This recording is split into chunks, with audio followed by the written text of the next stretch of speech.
It is raining so heavily outside that even the wipers on my car's windscreen have given up. Nova is sitting in the seat beside me, slightly curled up from the cold. We had come on an office trip, but because the road is blocked, we are forced to stay at this small hill station hotel. Me and Nova. As soon as we reached the lobby, the receptionist said that old cliché line I never want to hear. "Sorry, ma'am, there's only one room left, with a king-size bed." My heart stopped for a moment. Nova is my best friend, but for the past few months, the feelings I have for her are much more than friendship. I never told her out of fear, because I thought she was straight. Room number 30. The door opened, and in front of us was a big bed with white sheets. Only one bed. "Well, at least we won't have to sleep on the floor," Nova said with a laugh, throwing her bag on the bed. How can she be so relaxed? I can barely breathe. Looking toward the balcony, I said, "Nova, if you're not comfortable, I can sleep on the couch." Nova stopped. She looked at me, and there was a strange sparkle in her eyes that I had never seen before. "Clara, we've been friends for years. Why do you think I have any problem sleeping next to you?" She turned off the lights. Only the lightning outside was giving a little light to the room. It's 2 a.m.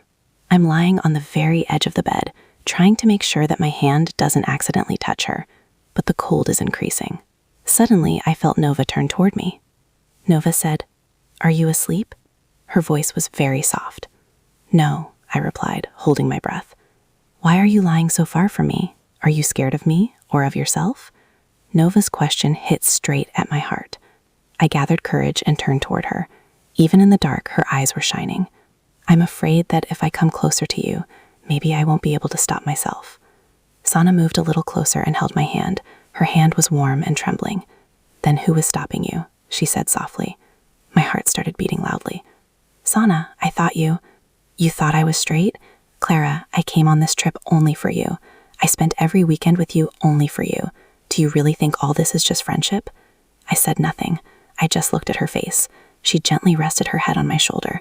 The fear of that one bed had now turned into comfort. Blake's heartbeat was racing under my hand. The wall of friendship between us seemed to fall on its own. He held my face in both his hands. His fingers were slightly cold, but his breaths were warm. "Riley," he said softly, his face very close to mine. "I've wanted to say this for a long time." I said nothing. I just placed my hand behind his neck. He took a deep breath and rested his forehead near my neck. His lips brushed lightly against my skin, a soft sensation. "Blake!" I ran my fingers through his hair. My body trembled slightly because of excitement and emotions. He gently guided me to sit on the bed. The red glow of the fireplace filled the room with warmth. She was close to me, so close that our breaths began to move in the same rhythm. She kissed me again, this time a little more confidently. Her hand rested on my waist. The distance between us had disappeared. "Is this okay?" she asked softly. I looked into her eyes. They held the same passion that I felt inside. I pulled her closer to me. Outside, the storm was strong, but inside that old cabin, there was only the light of the fireplace and our silence. The night was long, and for the first time, I felt such warmth.